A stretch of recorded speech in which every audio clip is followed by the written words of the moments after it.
ऋषिकेश, मैं आपके पास आ रही हूँ क्योंकि आज का दिन तो बहुत महत्वपूर्ण रहेगा। दोपहर 3 बजे तो ममता बनर्जी यहाँ पर शक्ति प्रदर्शन करती नजर ही आएंगी, लेकिन दूसरी तरफ जो कल छापेमारी हुई है, ईडी की तरफ से भी याचिका दायर की गई कोर्ट में और वहां प्रतीक जैन आईपैक की तरफ से भी की गई छापेमारी के खिलाफ।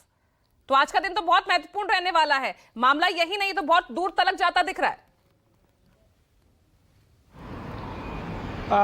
बिल्कुल पूजा, देखिए एक तरफ ममता बनर्जी 2 बजे जादवपुर में अपना शक्ति प्रदर्शन करेंगी, तो राज्यपाल जो आनंद सीबी बोस हैं वो सड़कों पर उतरे और जो उनके सिक्योरिटी को थ्रेट मिला तो उसके बाद उन्होंने एक राजनीतिक संदेश देने की कोशिश की। अब से थोड़ी देर में ही कोलकाता हाई कोर्ट में सुनवाई शुरू होगी, जिसमें आईपैक भी और ईडी का भी दोनों पक्ष सुना जाएगा। और हाई कोर्ट का क्या रुख रखता है, हाई कोर्ट में ईडी ने शिकायत की कि जो एक लोक सेवक का कानून है, एक लोक सेवक को काम करने में मुख्यमंत्री ने व्यवधान पैदा किया, उनकी फाइलें छीनी, उनके समर्थकों ने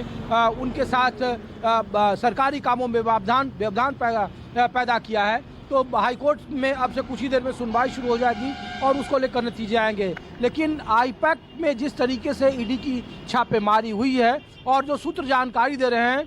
पूजा की आईपैक के दफ्तर से महज कुछ मोबाइल फोन ले जाए गए हैं, कुछ लैपटॉप को जब्त किया गया है और जो 10 करोड़ हवाला के जरिए अवैध पैसे की बात कही जा रही है प्रतीक जैन पर, जो आरोप लगाया जा रहा है और जो ईडी अपनी तरफ से औपचारिक तौर पर कह रहा है कि अनूप मांझी जो सिंडिकेट के मुखिया थे कोयला के अवैध खनन के मामले में,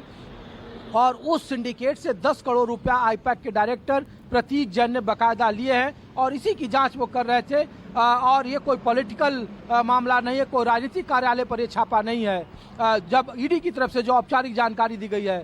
तो आईपैक से जुड़े हुए लोग जो बार बार कह रहे हैं कि हाईकोर्ट वो गए हैं और जो ईडी को जो वो उनको चाहिए था वो नहीं मिला है। लेकिन हाँ, ये बात जरूर है कि प्रतीक जैन से कई सारे सवाल पूछे गए कि क्या आप अभिषेक बनर्जी को जानते हैं तो कैसे जानते हैं, जो ममता बनर्जी के बेटे हैं। उनके पीएस से आपकी कितने दिनों से मुलाकात है, कब कब और कैसे आप काम करते हैं, क्या आप जो उस सिंडिकेट के अलग अलग लोग हैं क्या उनसे आप कभी मिले हैं। जो 10 करोड़ रुपया उन्हें मिला है, जो व्यक्ति जो ईडी की तरफ से कहा गया है कि आईपैक के डायरेक्टर प्रतीक जैन को हमने वो पैसे दिए हैं और उसके ट्रांजैक्शन के सबूत मौजूद है उनके लोगों के, तो उसको लेकर कुछ पूछताछ हुई है। लेकिन जब तक तकरीबन 4.5 घंटे ममता बनर्जी वही प्रतीक जैन के आवास और उसके ठीक बगल में आईपैक का जो दफ्तर वहाँ पे वो